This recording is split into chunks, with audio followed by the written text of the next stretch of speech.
I don't think so. I don't think there is like a big favor in my eyes. You know, I'm a second pick enjoyer, but I think there are a lot of kind of busted heroes that maybe first pick are going to enable you to get this time around. So that might be the thing that kind of swings it one way to me, that first pick might be a bit better here at TI13. So we'll have to see how it all pans out. I mean, I think there are some like busted heroes, but there's also very team-specific bans that need to be done. Like Quinn's Monkey King is insane. I think, again, Celery, Chen Enchantress, you got to get rid of them in my eyes, or have a legitimate way to be able to deal with them, which clearly, again, they just got on the front foot and they were pretty successful at doing it, you know, delaying the mech timing, delaying all of these different auras. So, you know, I feel like 1W are probably going to look to go to a similar sort of strategy again. It's just a matter of, are they going to be able to execute it a little bit better this time? This is the time where the coach really earns his keep. You know, if Achilles is able to just drill into them that you had that game, guys, don't feel down, like don't feel like it slipped away from you, but if you continue believing in each other and yourself, you can get the W. We do have some cores that are yet to be banned out, some changes. We saw the Lena ban last game, the Wind Ranger and the Sniper as well. And we will get a couple of them left through the pool. And it's actually going to be the Primal Beast once again. So they felt like this was, you know, not their issue. This was their response to the Chen. And what I make of this is they feel like this hero is incredibly strong. That you have the opportunity for 8th pick. You can get the most broken thing you want to. And they choose a Dino. So let's see. Yeah, I mean, I don't necessarily rate it quite as highly as a lot of other people do. You can see there Achilles sitting in the screen, making the decisions in Chira's seat. I don't know, like BKB Piercing Ultimate is always going to be a good thing. High magic damage is always going to be a good thing. A form of initiation is always going to be a good thing. I guess eventually having break as well with the Aghanim Scepter is really effective too. But I feel like there's more broken stuff out there, particularly with flex heroes, right? I think Sniper in particular. It can be played 1, 2, and 4. We're seeing a lot more position 4 Sniper. We're seeing a lot more people take the reduced duration, faster damage instances on the Shrapnel, and you can see here from Gaiman, they're just going to go down that sort of route.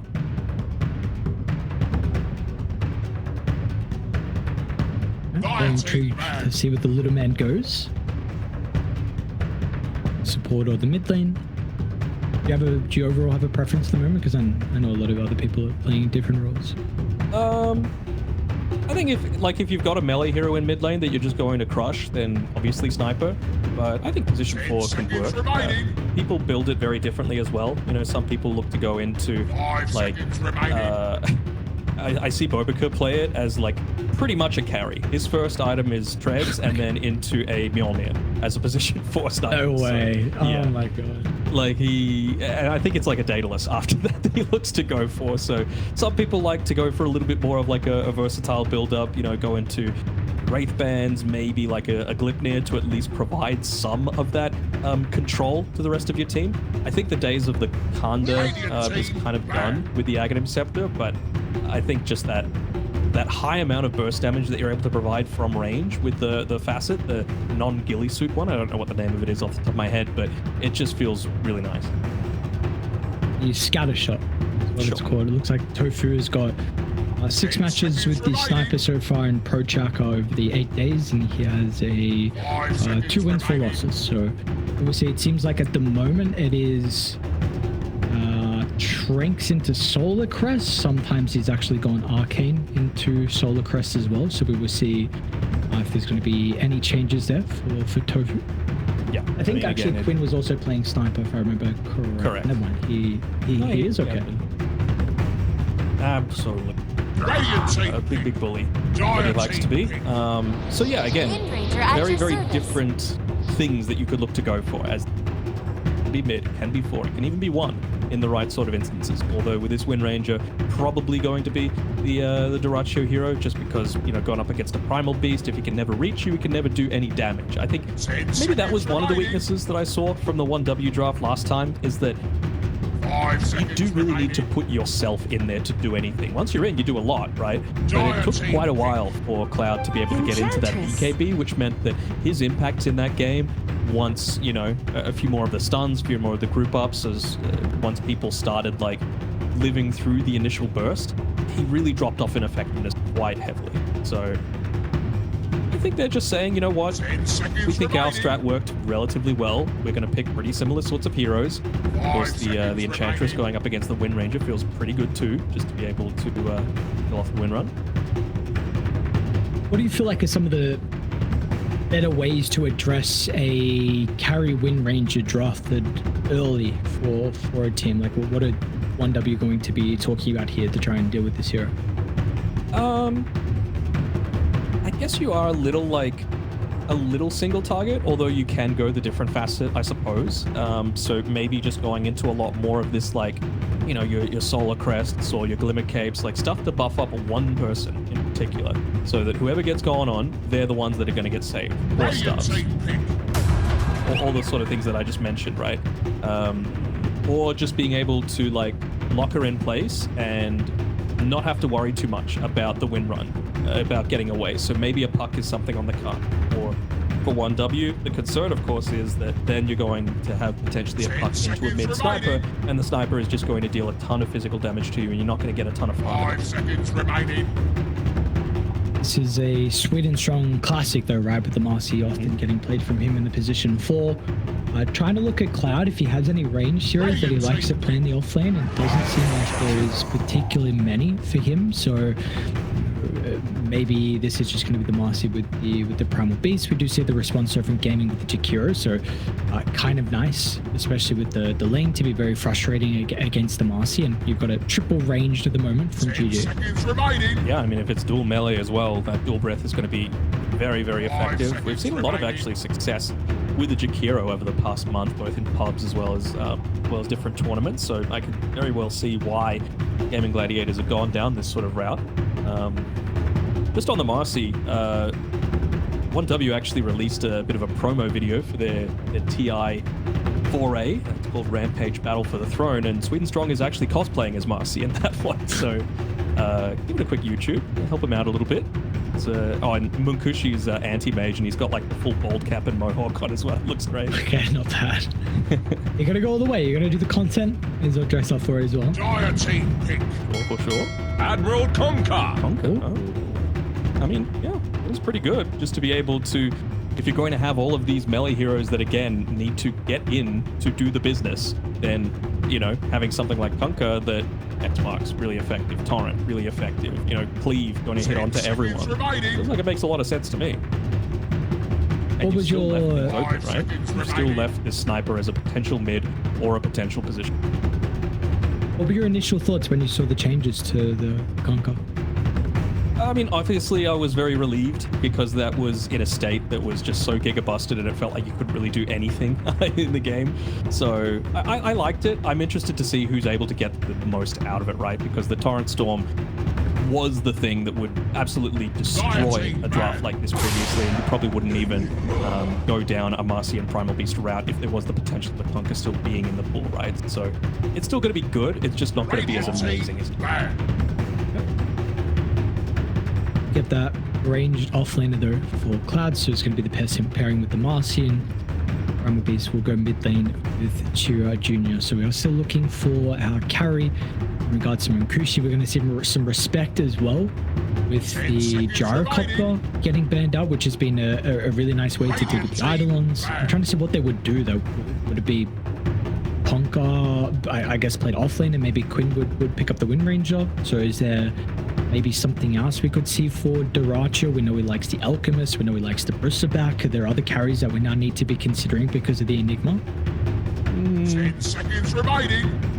I'd say the Bristleback is probably up there for mine. You know, it's a lot of that unavoidable damage, so even something like the Enchantress with the Untouchable doesn't feel that great. Of course, like you mentioned, just deals with the Enigma quite effectively. I feel like they've got enough control with the rest of their heroes that it's going to be quite effective too. Would be putting that at the top of my list right now, especially considering, like, you could probably put a bit of extra focus onto the Cloud. I'm assuming it's a Cloud Primal Beast, just because he is going to be the one that has some form of break to be able to stop you from running out, right? So that'd be my main concern right now. Cloud or Chira Jr. on the Primal? I mean, the Enigma could still be like a 5, and you could have a 1 Marcy or a before Marcy? I don't know. It's still a little open for mine. Like you were mentioning before, Cloud doesn't exactly play the most ranged offlaners, right?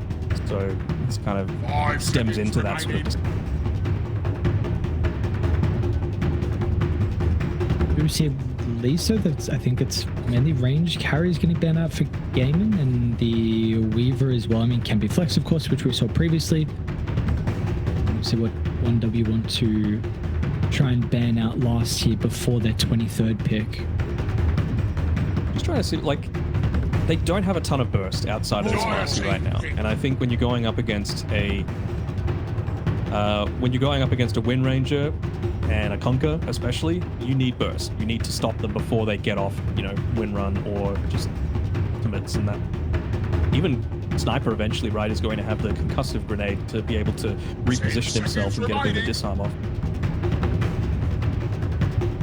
5 seconds remaining. There's the call, 1W. What route do they want to go down? Razor. It's going to be a Razor for them. Playing a lot lately. Feels good against a Conquer. Okay. Got decent control for themselves. Not burst, but you do feel... It's like a Game and Gladiators-esque draft, right? Like, I think they're trying to beat them at their own game, which... props to them. It's a hard task. A lot of people have tried to do it before and haven't. You know, there's a reason GG are at the very top of the favorites for winning this whole tournament. But you know, they nearly did it in that game number 1. It just came down to a couple of decisions, and we are going to see that Alchemist. So physical damage going up against most likely the Eidolons played by Ace by Cloud in the off lane is going to be very, very effective. Not really wanting to deal too much magic into that as well. I feel like Duraccio, they're giving him a bit more of a free reign to be able to be that legit carry for a lot of these engagements. The question is, where are the other heroes going to be played though for gaming? What a flex between them.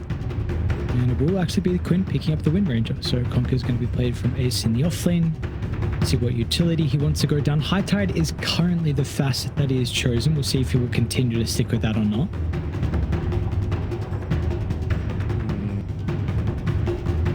I mean, again, like, it feels like he can be a pretty consistent damage source in a lot of these fights. You've got the Conquer and the Acid Spray, which combo together incredibly well. You've got, you know, Eidolons that are going to be dealt with, so you can't really, like, split push all that effectively. You've got now 3 heroes that pretty much need to commit heavily deep into a fight in the Razor, the Marcy, and the Primal Beast. And so, I don't know, it feels like this game is a lot more set up for success, at least in my eyes, for Gaming Gladiator. Okay. What lanes need to go right for gaming to be able to get in the position where you feel like this lineup is going to be able to thrive? Who needs to have a good early game? Who needs to be enabled for them? I think, like, you should be able to get out of that safe lane in a pretty good spot. Although, anytime you've got, like, a tiny Enigma or a Marcy Enigma lane or something like that with, you know, some reposition capabilities, you've got to be very careful of that Eidolon, understanding the Eidolon status, you know?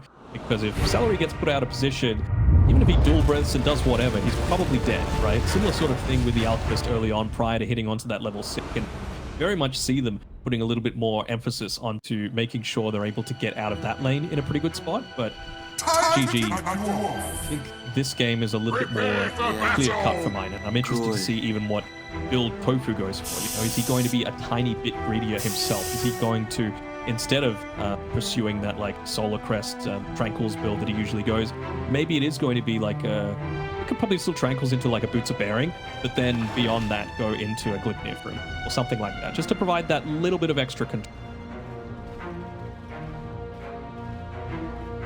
I've seen the consistent kind of thing of the position 4 is always looking for this greedy playstyle, so we'll see what the call will be from Tofu once again.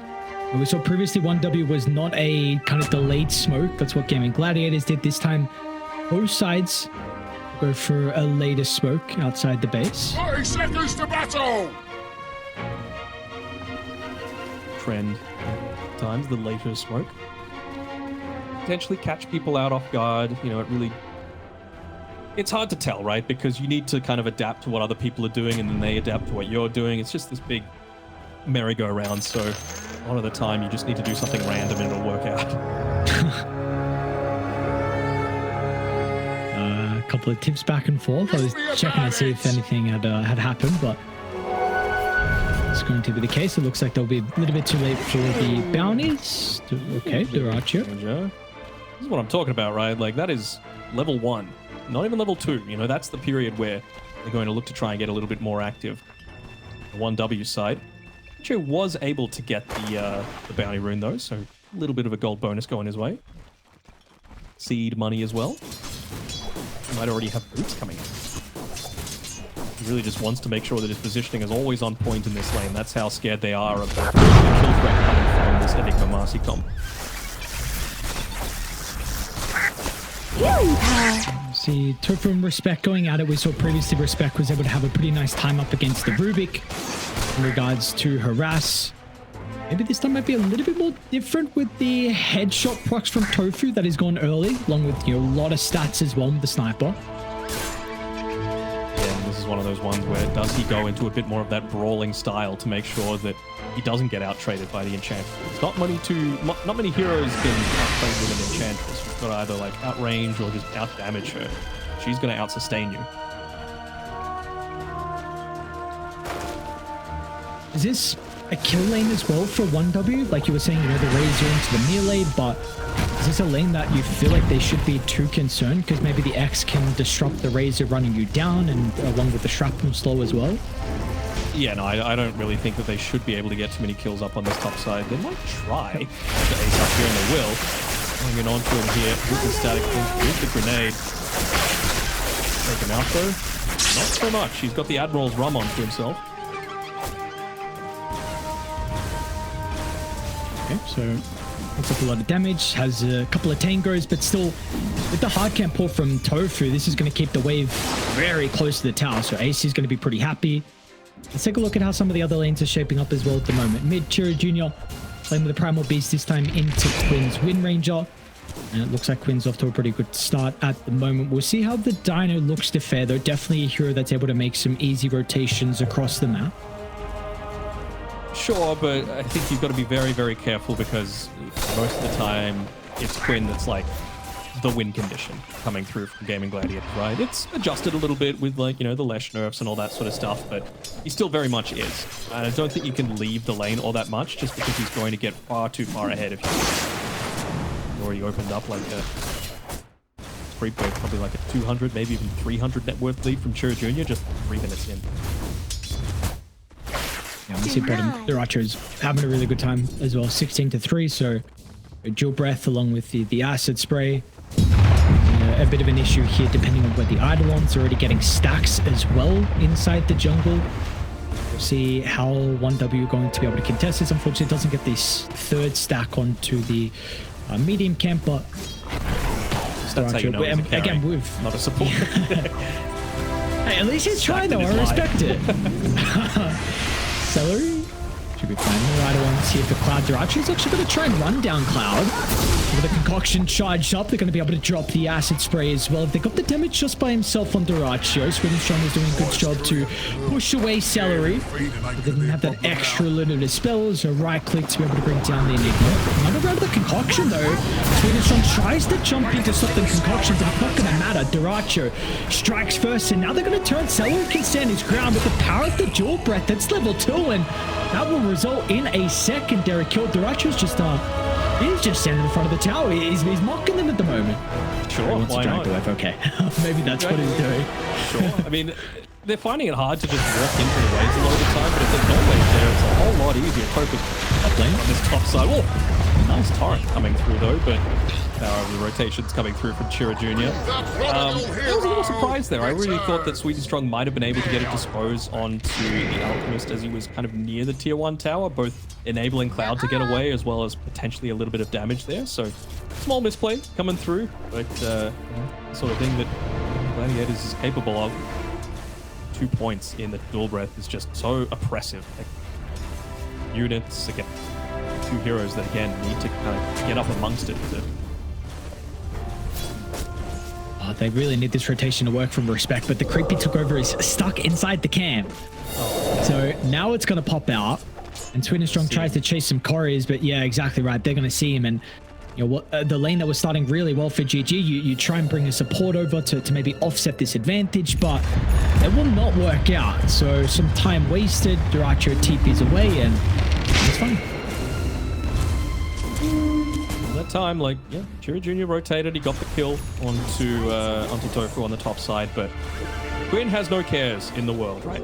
Nearly level 6, he's 400 more net worth, he's looking to scale quite nicely for himself. Again, feels like these are heroes that can be at very different areas of the team fight. If you consider like how Marcy does her damage, how Razor does his damage, how Primal does his damage, like it puts so much pressure on Cloud to get perfect damage. Okay, top lane, Duracho and Seller are going to come through the portal, and maybe they'd expect one person to come through, but not a second, as well as Duracho. And now they're going to turn to Respect. Sweden Strong unable to really do too much, and Gaming Gladiators on a roll now. It starts to get pretty scary. All of a sudden, net worth lead up to 3,000. That's what I was talking about in terms of like effectiveness of this draft. It just feels like they cover a lot of the weaknesses that the 1W draft has. It feels like they're not unkillable, but it's going to be very, very hard to like divide and conquer. Pushing is willing to commit again here onto Ace and Torrent. Stop him in his tracks. The kind of bonus movement speed from that you innate with the Admiral's Rum, along with the phase boost, which always able to get out of range of the static link as well with the help of the Torrent. So I'm going to think about maybe poking Munkushi down. Respect will move over. Enough of the turn to push them away. Got a rotation out of Chiri Jr. with a haste rune as well, so it looks like it's unnecessary to get the kill onto Tofu, but he might even think about Ace, but that will be the case, so he'll charge on forward, take out his anger on a courier.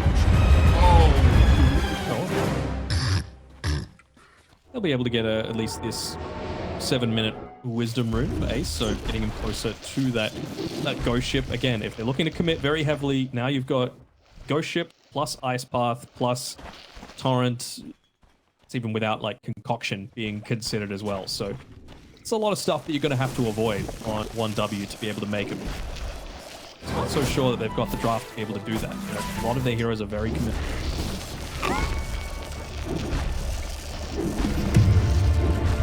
To the game as well. Quinn and Tofu coming up top together, looking to try and open up this map a little bit, especially trying to join the lane right as that level 6 comes up as well.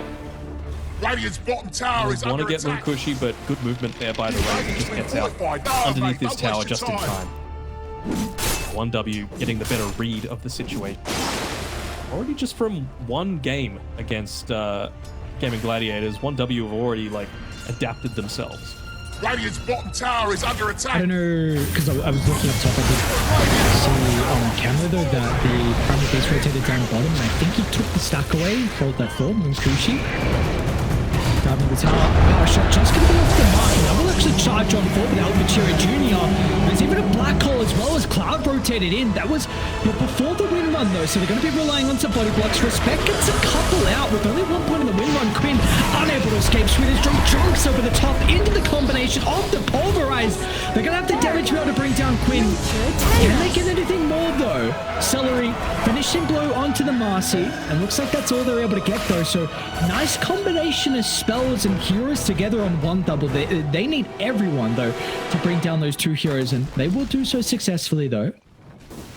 The important thing, of course, is just protecting him.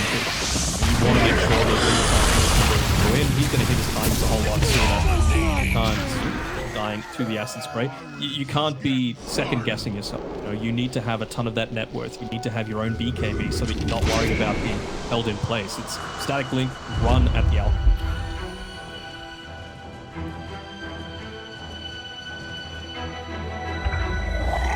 If they can strike back here though from GG. Smoke again. Top tower is under He's going to be leading the charge with the double support. Celery does have the macro pyre online. Looking to try and combine with Ace, but W being able to dodge this back over towards that triangle, which They are posturing on top of the stairs, and Swedenstrong will run straight into them, give them the vision that they need, and it's like they should be okay. Didn't reveal anything.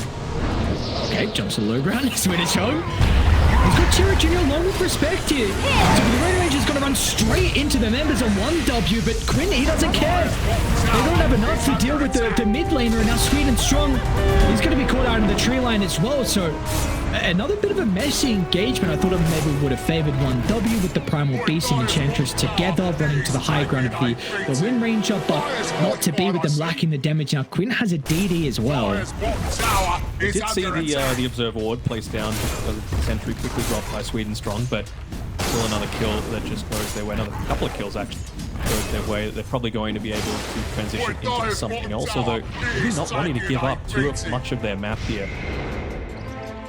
On 1W, going to try and protect that tower as much as possible. Still holding on to all of them right now, realizing that, you know, if it does get to that late game, you would probably take the Enchantress and Marcy combination versus the Hero Sniper. So getting them into the stage where they're very scary, getting the Razor as much of this map able to be farmed as possible.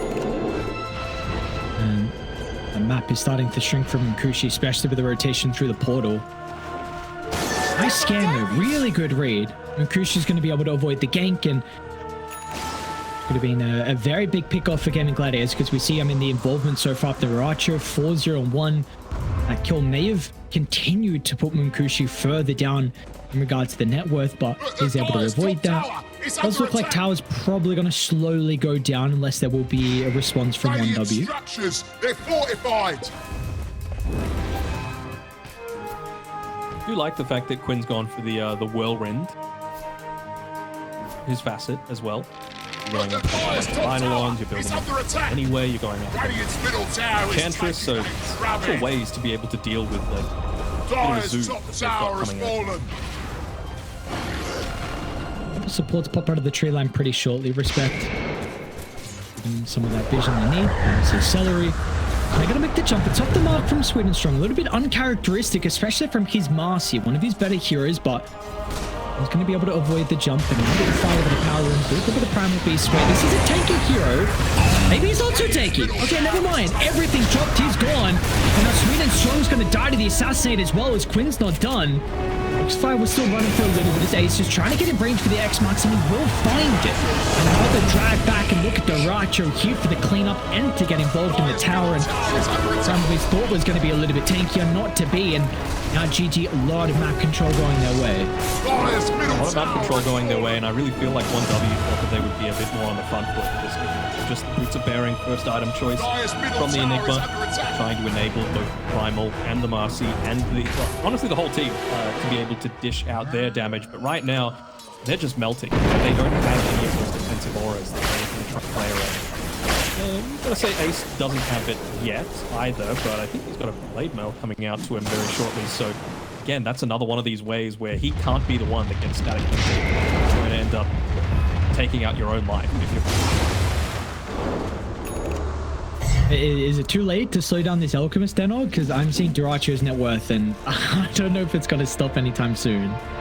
Yeah, no, I'm not sure it is either. It feels like he's just in his groove right now on the Alchemist, and does he have a bunch of stacks for himself? Absolutely he does. It's Celery and Tofu that he's looking to try and play around, so this is only going to go from bad to worse with 1W. Option for a little bit of extra damage on itself. Sufficiency for Duracho, big reason why he's top net worth. And see, they are eyeing up Chiro Jr. once again. The Ice Path Macropire with Quinn. Not previously. It's going to be a little bit off the mark here with the Ice Path. So Chiro Jr. is going to be fine. Another fight for the power room, but of course, always see Gaming Gladiators bring the numbers, and they will get lucky again. So only a regen.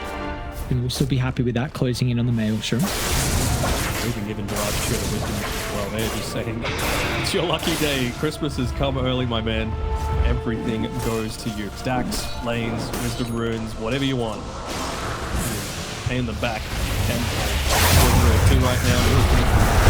They step too far forward. It's a bit of be able to bring him down. And Sweden Strong runs towards the back to try and make it a bit of an issue for the support to protect him, but the assassinate. They'll do with Mukushi. Now is there going to be a lack of damage? Ace tries to step out of range. Meanwhile, Quinn, there is a threat of the black hole. Cloud continuing to cancel it. Not going to be able to get it off, and Quinn steps over. They do have another round of the onslaught up in a couple of seconds. Quinn won't be chased down. They'll accelerate position the ice path to protect him. It looks like they're going to go for the easier target instead. As the Chihiro puts himself on a silver platter. One W will be happy with that.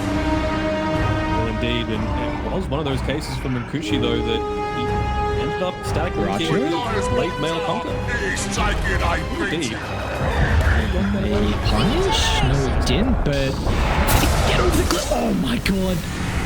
I didn't make it. Oh my god. I wonder if Quinn's gonna like go through the twin gate to try and help him out, or if he feels confident enough with that chemical rage popped to be able to get away with his life. But yeah, Mukushi ended up just killing himself with the static link there onto the blade mail contact. He lived even through the assassinate if he didn't end up doing that. My sprites are with us. I see posturing from raiding the mid lanes going, resulting in a kill to respect. They were smoking down to bottom to get through Archer, but now they're going to turn to mid. We saw this previously in last game where Respect was able to stay alive long enough, and it's going to be the case once again as Cloud is ready with the blink black hole. They've got to be cautious if they can group up, and Game doing a pretty good job to split away. Hopefully will go down to stop, and see the damage. It's lacking. Finally, Cloud, he sees an opportunity for the black hole to clip onto 2, and the control is everything they need. It's going to enable Mukushi to get the damage, but it's just kills onto 2 supports. They don't get some valuable kills. Barachu is fine. He's got chemical rage. There's going to be a turnaround. Right back onto Chira Jr. Darachu. Another round of the concoction's going to come out in a couple of seconds. He'll try and lock onto the primal beast. A nice toss away from Sweden Strong, but it's not going to matter. Darachu will find one.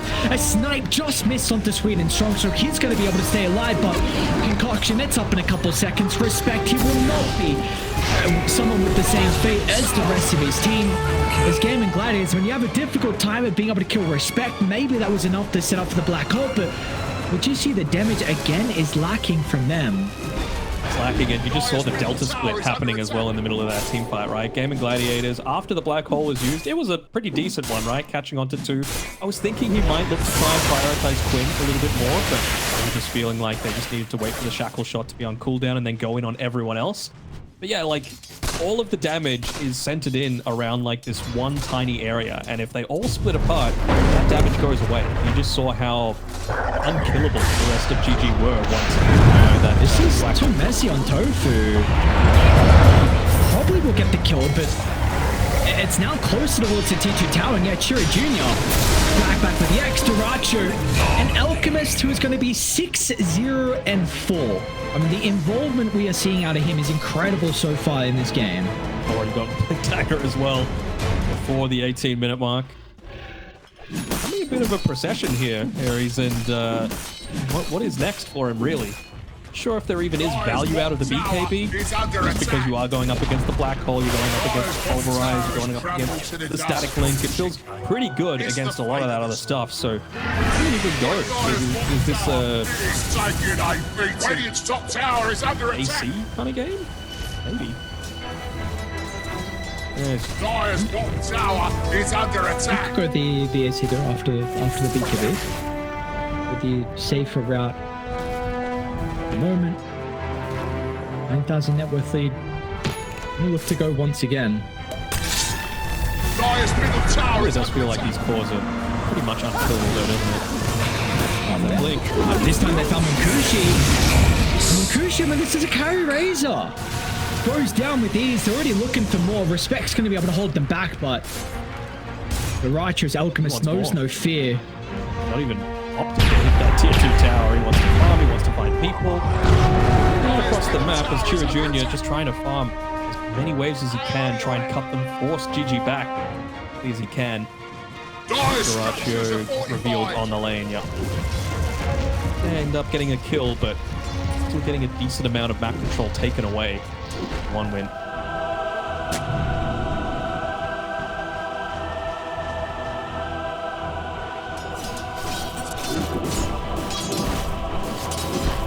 So to scan at least. They will have a bit of a read that someone's on the high ground. Chiro Jr. does try and snipe the wave, and already here in response, Ace deeping down to the outpost.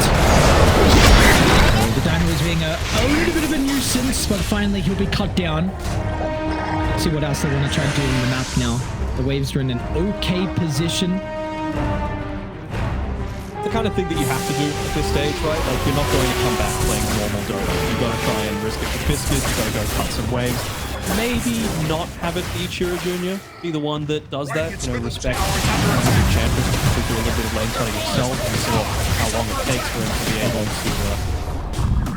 Oh, they're ready.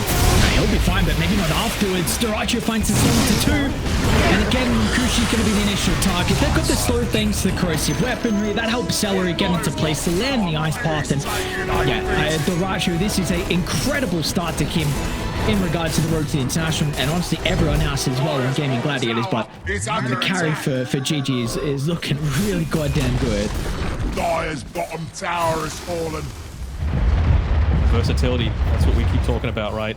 Damon have a very set way of playing, but I wouldn't say they've thrown it out the window, but they're putting a lot of teams on notice, saying, you know what, Daracho, we rate him. There's a reason we've stuck with him through all the flames, through all the stuff. I mean, they've won countless tournaments, right, with this man, and showing them why he's one of the best players in the world. Just taking enemy wisdom runes as well. Level 18, 21 minutes in. Dyer's middle tower is under attack. He's the beast. Everyone else is keeping up with him as well. Quinn run to Chiro Jr. We'll have to activate the BKB to try and mitigate some of the damage out of the blade mail. Jr. not going to be able to escape. You see Quinn making sure he holds onto the shackle to stop the charge away. We'll use it now with the rest of the team coming nearby. Over the right side from Kushi. Again, if Daracho and Celery in combination together, they're going to be able to run into the Razor. It's a godlike streak for Daracho. Is he going to stop? Why? Who's going to stop him? The damage is all gone. They're dead for another 25 seconds. Oh, man. There is no reason for this man to stop. He could just set up shop inside of the 1W base. Dyer's middle tower is glyph available still, but that would be their last glyph. Wouldn't enable them to protect their high ground if they did pop it. So probably going to hold on to it for now.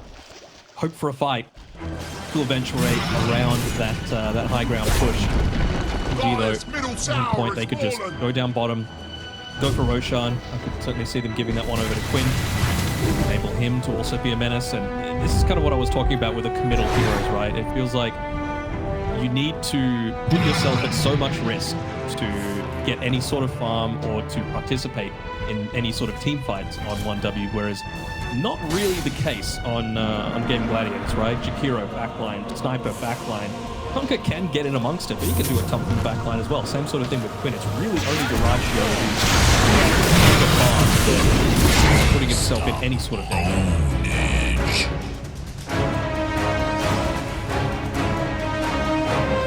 Put himself in the perfect position, though. And again, down bottom, Daracho's going to jump. Dark's going to be there instead of responding with the black hole, but if they got the damage, though, with the chemical rage use, BKB's going to be activated afterwards, and Daracho's fine. He can shrug it off. Quinn maybe not so much, but Christian finally is able to showcase what the Razor can output. And now with the response of the rest of the team, they're going to be there to make amends of Quinn's death. And like I said, with Daracho still alive, they're going to be able to catch up to Respect as he was trying to escape inside the lane. Snipe him, Tofu. You know you want to, but they're not even going to need it. It's that damage coming through from the rest of the boys, able to do it. And now they know that there's no black hole. Now they know there's no real danger of going up onto that high ground, right? They've still got the glyph, but they're looking to try and push in multiple waves at once. If they end up popping the glyph here, you can just rotate down bottom. You're still going to have a creep wave to be able to play around with. You can even just stick here too, but they've got the outpost taken as well, so just 10 seconds away from Quinn being able to TP in and join the rest of the board. This is the game of Gladiators that I actually Game 1, first 20 or so minutes, was a bit of an aberration, a bit of an exception. But, you know, this start to finish, the draft, style,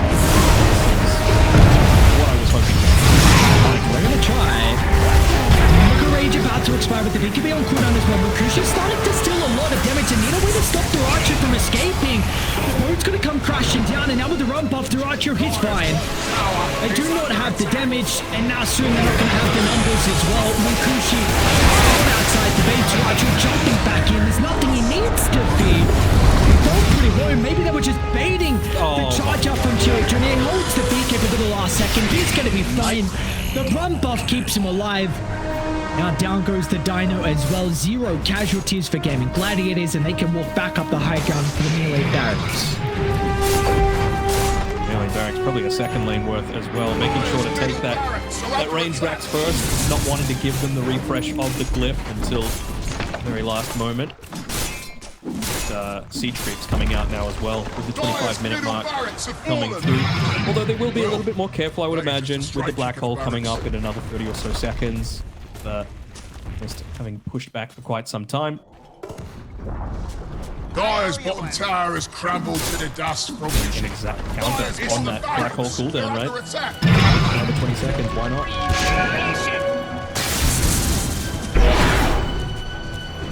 In a bad room for Tofu. Just even under a quarter health and mana and gets a regen. It's going to be able to connect with the team again. There will be no fight to be had. Looks like they're going to completely sack bottom side of the map. And they're actually starting to... They see, they saw him charging up. Okay. Just charges over the map and might be forced to use the BKB, but a little bit of duck into the trees. Very close to the Dino going down. Tofu nearly sniped Cloud's pipe as well. It had the Ring of Tarask on it. Thankfully, he was playing with a Marcy, so all Korea is having that 1 extra health. End up saving it for now. And it just feels like probably needed to pipe that little bit sooner, right? You needed to be able to withstand against this damage coming out, this ranged, non-committal damage from Gaming Gladiators. So that can push him into his BKB, which he is still 500 gold away from. Archer just knows, dude. He just knows wherever you are. We'll be watching you. Risky farming is his game. Like, he knows exactly where people are looking to go. Exactly how far people want to try and push it. That was the MO, honestly, for Daracho for a while, right? There was a lot of finding Daracho moments, but he was just playing into such a fine line where he was making space for everyone else. Sometimes a bit too fine. Like you said, he knows. He has an incredible read on where people are positioning. And we've seen that really be the case so far this game. I mean, this has been a masterclass performance on the Eloquence. 11, 0, and 11. Well, he's only died once, right? He had that one death in game 1, so the DK now in combination with the Elk game, this is a really incredible showing from him. Very impressed. It really is the modern day tournament. Like, the 50-50 coming through is kind of the way Daracho was playing, but he's playing like a god this series. Waiting for anyone to show themselves and start charging up. Auction, never mind, just goes and starts blasted into that tier 3 tower. No glyph available for 1W. They have to make a move right now, and they still don't have the BKB for Razor. He's going to need to sell his wand or something just so they can fight into this. They're going to go soon. Buildings are falling. They'll try and jump the front along with the backline, trading some chaos to set up for a big black hole. Cloud is trying to find the opening.